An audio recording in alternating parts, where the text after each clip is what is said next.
The first thought that crossed my mind as I hit the water was how warm it was. We left for Galapagos in mid-December, arriving on site towards the end of the month. I thought it would be cold. December has always been a time of cold nights and long snowy days for me. So when I broke the water and was greeted not by an icy wall of goosebumps-inducing darkness, but a comfortable lukewarm ocean, I was pleasantly surprised. An unpleasant surprise followed shortly after, as the radio in my ear blared to life, the voice of Anne, already grainy and hard to make out despite being only 15 feet above me, highlighting the budgetary shortcomings of our expedition. Ground control to Kappa 1. Actually, I wouldn't be ground control, would I? Since I'm, not on the ground. What would you call the boat version of ground control? Anne asked, our new radio quickly becoming a toy in her eyes. Now hang on, why am I Kappa 1? I called back into the radio, ignoring her question that I admittedly did not know the answer to. Because Kappas live in the water, duh. She called back rather matter-of-factly before giggling at her own cleverness. A splash is heard some distance to my left before the radio picks up again, a man's voice this time. This is Kappa 2, I'm in the water, Brett called out, our youngest member, though he had been with the company longer than I had. You don't need to say that, I watched you jump in, Anne called, chastising. I know, just couldn't let you two have all the fun with the new radio. Brett rebutted, while I was slowly starting to regret our buying the thing. All right, enough playing around. We're wasting sunlight, came the voice of our senior, Robert. He was as no-nonsense as ever, although this was somewhat endearing of him. He always kept a cool head on his shoulders and kept us focused. Jason, move into the bell. Brett, retrieve the sea scooter and join him. We want this done before sunset, Robert directed through the radio. I wasted no time swimming over to the large device dangling from our boat by a thick metal cable. It was almost shaped like a bell, as our nickname suggested. A large bottom-heavy structure that narrowed at the top and widened at the bottom. It was around 7 feet tall, and half that in diameter. 4 small round windows positioned on its north, south, west, and eastmost sides, and 1 large hatch on the bottom. As I moved to climb inside this hatch, Brett joined me at my side, using the sea scooter to catch up, its light illuminating the diving chamber in the dark ocean water. I was a little jealous Robert had chosen him to pioneer the sea scooter for our company, and not me. It was a small device, no bigger than the motor of a weed whacker. At its rear were 2 handles with a small lever to pull on the right, and a button for the light on the left. Attached to these handles was the motor. A loud thing, strong enough to turn the blades at the front of the device to propel its occupant forward faster than they could swim. Just beyond the propellers, right in the center, was a large light. I could see Brett's smile showing through the thin glass of his mask as he delighted in his new toy, and we both climbed into the chamber, sealing it shut behind us while it began to build pressure. I took a seat opposite Brett, and we could feel the chamber moving, sinking through the water a few feet at a time.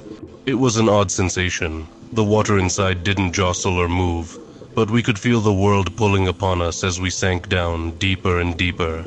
Robert's voice came over the radio again, growing fuzzier, but not so much that we couldn't make it out. Remember to watch your depth gauges and don't go too deep. Those suits the Noe lent us will get you to the vents, and maybe a little deeper. Let's not find out how much deeper. Just chart the entrance of the trench, leave your markers, and get back to the bell. Roger, Roger, Brett called into the radio, and I heard Robert let out a sigh. Now we started the wait. As the chamber sank into the depths, it built pressure to acclimatize us to the pressure of the ocean at our desired depth. That way we could get out, do our work, and decompress in the bell instead of doing decompression stops in open water, which was going to be nice, as decompression from this depth should take close to 14 hours. Our air tanks hooked up to tubes in the bell, running up the cord of the bell all the way up to the surface, so we shouldn't have to worry about running out of air. I stared at the depth gauge on my left wrist, watching it tick up as it worked even from within the bell, ticking past 1,000 meters already. It was nice to have such a fancy bit of hardware in the form of these suits. Our bell and scooter were as outdated as they get, and our boat was on her last sea legs. This job could have been the start of something new, with any luck. It would lead to more business with the NOAA, and our little diving shop might make it big. Suddenly, a question shot to the front of my mind. A question I aired over the radio to our captain. Why us? My question was met with silence at first, and a funny look from Brett before he spoke up. Well, because Anne doesn't dive, she mans the ship, and Robert's too old to make it down here anymore. Careful too, you know he's sensitive. Anne teased back at us, and Robert let out what could have been a chuckle, or maybe a cough. It was hard to tell. That's not what I mean. I mean, why did the NOAA hire us for this? Don't they have divers, and divers with better gear? Divers they trust with these fancy suits a hell of a lot more than a basically unheard-of diving team? There was a long silence after this. I thought maybe he knew the answer, but didn't want to say. It seemed everyone took a few moments to ponder this question. Or maybe the others were waiting for our captain's response like I was. Regardless, our thoughts were interrupted by the bell jerking to a stop, causing us to swing and sway in the water before we steadied again. Brett was up first, hands cupped around his eyes at the window, searching for whatever it was we came here for. No, that can't be right, he mumbled to himself before beginning to undo the hatch. I moved to the window to see whatever it was he saw, but I saw nothing. An endless expanse of dark water lay before me. At least I think it did. It was dark and I couldn't make out much. What is it? I don't see anything. My eyes didn't leave the window as I asked, waiting to see some colossal beast swim by, or some ravaged sea life. My mind starting to swim as I waited for his answer. He didn't reply, not until he had left the bell, ducking out into the water and drifting just below the hatch, floating motionless in place as he looked out at the surrounding ocean, the lights of the bell finally clicking on, revealing more of the nothingness around us. That's the problem, check your depth gauge. And I did as he instructed, reeling at our depth.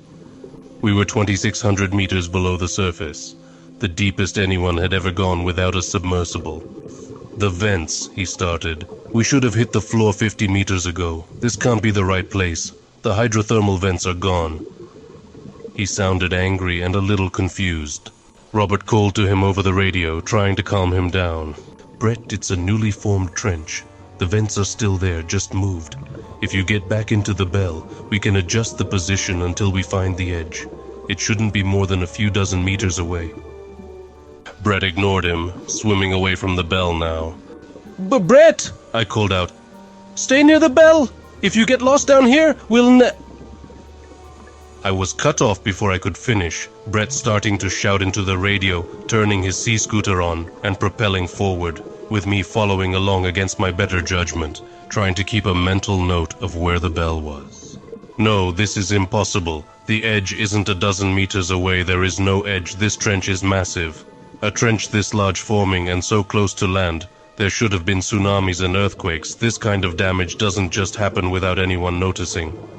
We were at 2,700 meters, and getting deeper by the second as he searched for the ocean floor. Comms were quiet for a few moments before Anne spoke up. "Brett, it's okay. I need you to go back to the bell. We'll figure this out, and I'm sure the NOAA have an explanation for what happened here." She spoke soothingly, and Brett slowed, coming to a stop at 2,750 meters, with me just a few behind him. He took in a breath, looking around the expanse of ocean before us. He had always been more of an environmentalist than I. I can't imagine how seeing such an important part of sea life cease to exist must have made him feel. I put a hand on his shoulder, trying to guide him back. "Come on, let's get back to the bell. The sooner we get this done, the sooner we can get answers." He looked back at me, his face betraying how upset he was as he tried to sound calm. He didn't look angry anymore, just sad. Maybe that was worse. "Yeah, okay." He spoke softly and with a sigh, starting to position the scooter to take us back when suddenly we saw something. "What is that?" Brett asked, his tone curious as a small dark object slowly floated up towards us from the chasm below. "It looks like a fish," he offered, and he seemed to be right. A small skinny fish was floating up between us at our legs now. Robert's concerned voice came over the radio, each word dripping worry. "What do you see? Are you two all right?" Anne was also talking now, her voice quiet and meek. "Is there something down there with you?" The fish kept on rising. It wasn't swimming. Its side was facing up. tail dragging behind it and one empty eye socket pointed to the sky. And it was covered in what looked like red seaweed, wriggling and waving in the light ocean current. It looks like a dead fish. It's just floating here. Brett finally answered, though his calm demeanor was broken by what I said and what we saw next. There are more, look, I pointed down, seeing dark shapes rising towards the surface from below, dozens of them. Fish, turtles, stingrays, all looking half decayed, none moving. Each one was covered in the red seaweed. Some had much bigger patches of it on them than others. And as the fish rose closer to us, we could see at last that it was not seaweed, but what looked to be worms of some sort, sticking out of dozens of small holes in their skin. They were skinny and long, each one waving around in the water as though feeling for something else to latch onto. At what appeared to be their head was a single disc-like growth, flat and skinny, but relatively wide, maybe an inch and a half in diameter. Brett slowly reached towards the thing, his hand tentative, but driven on by his growing curiosity. As his hand approached the fish, I thought to stop him, to reach out and swat his hand away, or to tell him no. Instead, movements made clumsy by the water all around us, I reached out and touched the fish. Instantly the worms had driven the flat growths of their heads against my suit's glove, and I felt an awful pinching sensation as they wriggled and shook violently. I let out a yelp, shaking my hand as I tried to dislodge the creatures, but they held fast, the pain in my hand increasing as my panic rose. I thought to grab them and pry them off, but I feared more were inside the corpse of the fish, waiting to latch onto me and exacerbate the situation. Finally, Brett grabbed my wrist and with his knife cut at the wretched things. They held for a few cuts, before withdrawing into the fish, releasing my glove. None of them had been severed by his knife. I looked at my shaking hand, sucking in deep breaths as I tried to calm myself.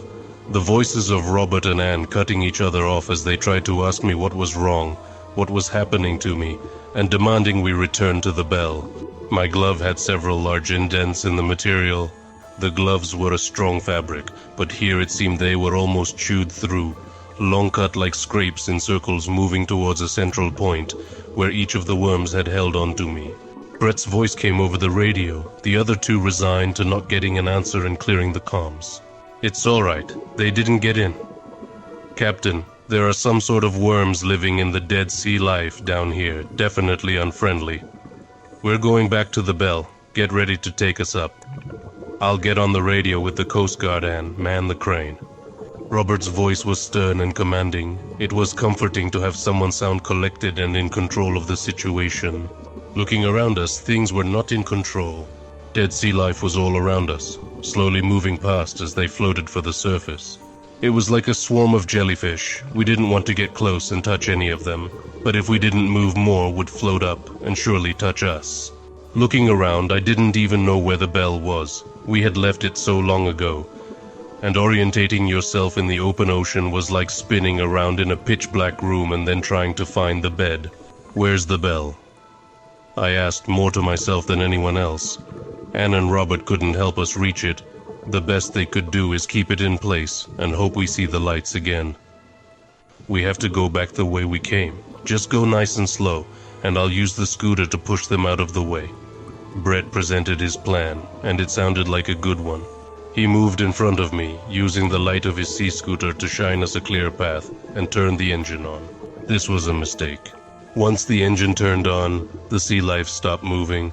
Each one close enough for us to see stopped dead in their tracks, no longer drifting towards the surface. What the hell?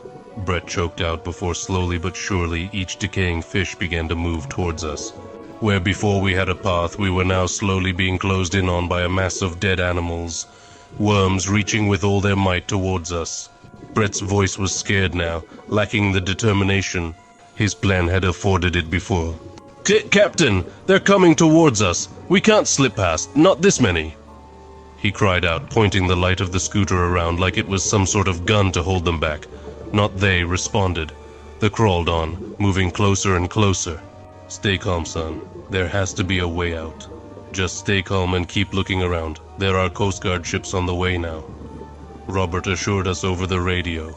I knew it wouldn't matter. Even if the Coast Guard were here right now, They could never make it to these depths, not without our suits. Maybe with a submersible, but then what would they do? Ram the things out of the way. I kept this to myself, not wanting to upset Brett any more than he already was. I needed him to come up with a plan like before, some way to get us out of here. It struck me then, if I were wrong, well, we wouldn't need to see Scooter anyways. I reached out and grabbed it, pulling it away from him. "Hey, don't you leave me here!" he cried out, fear in his eyes as he held tight. But it didn't matter. I was bigger than him, and after a brief tussle, I had the scooter. I pointed it away from us, turned the engine up to medium, and let go, watching it drift away from us. "What are you doing?" Brett demanded, grabbing my shoulder and spinning me around to face him. "We needed that. You've killed us both."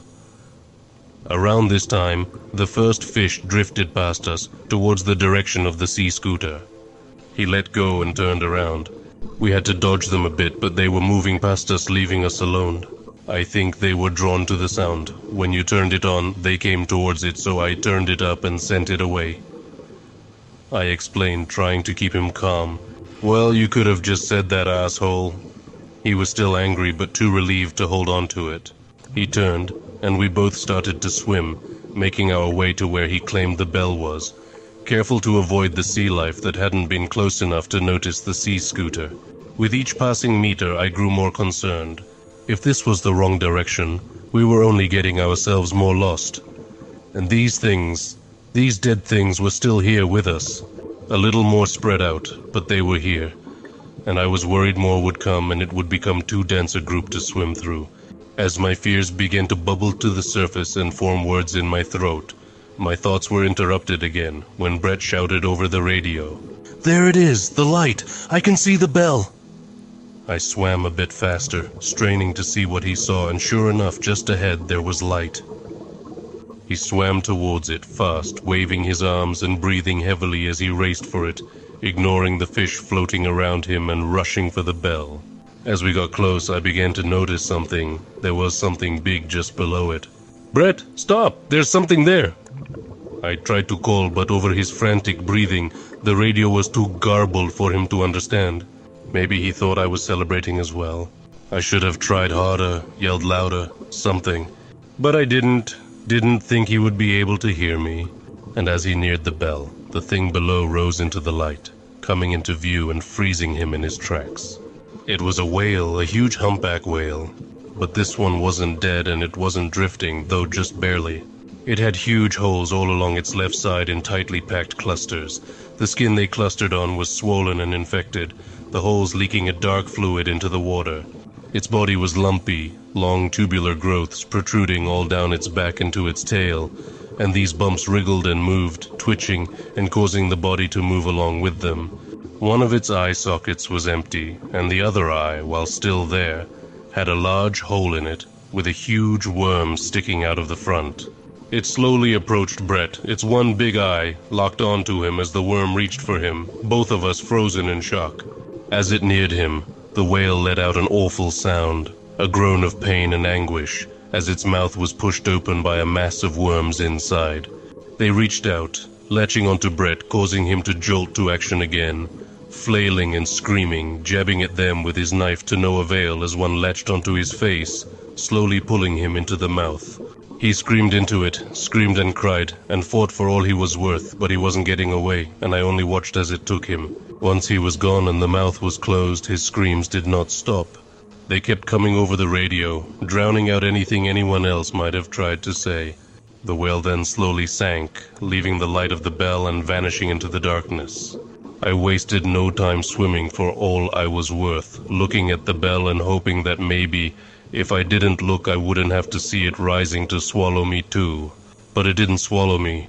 It didn't return as I swam into the bell, didn't attack me as I sealed the hatch and pressed the button to return me to the surface.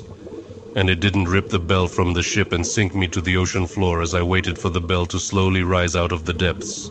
But he did scream. He screamed the whole away, and as he did, his screams slowly became groans of pain, muffled by whatever it was that had him. And just when I thought I couldn't take the screams anymore, he spoke. He begged. He begged not for his life, not for rescue, not for me to come back and save him. He begged me to kill him, pleaded with me in a voice so weak and with breath so raspy, breathing wheezily, unnaturally. He pleaded with me, and with God, and with the devil to kill him and free him from the pain he suffered. And when our radios finally disconnected, I wept, and I hoped he got his wish. I don't dive anymore. I man the crane, but I'll never get in that water again. I'd leave, say goodbye to this life and to the water forever. But I can't do that to Robert and Anne. I can't leave them and this business behind, after what we went through together. So I man the boat and I lower the bell. But I don't think the ocean is safe anymore. Because sometimes on long jobs during late nights on the water, our radio will pick up something.